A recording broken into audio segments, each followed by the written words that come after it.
Hi, so this is a quick demo of always on debugger. Idea here is that we want to sort in the time it takes for you to catch the error on terminal and then take it to LLM or search and then find out the issue. So the way to do this is install our npm package, which you can do from your terminal by just running npm install AI debug. So this installs your package. And now every time you write any code, you just have to put a debug statement in front of it, and it should be able to catch the error. So for example, I have a program that I will run without it first. So I'll run just python main game.py. So it's run into this error, which let me try just correcting as is, which is sklearn package.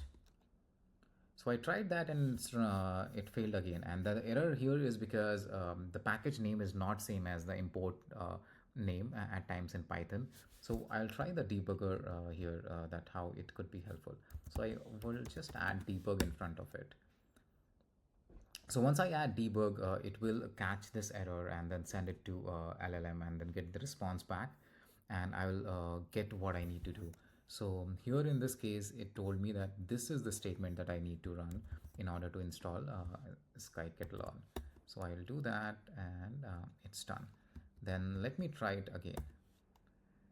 So we it will again do the same thing, which is try to run the program, and if there is an error which it ran into again, it will try to catch that why it has happened. So here the issue was that screen width is defined in the local scope within Python, and it's referenced outside of it. And this is a typical error that linting does not catches in the Python. So it told me that instead I should define this particular way, and this is the commented out code which I need to uncomment.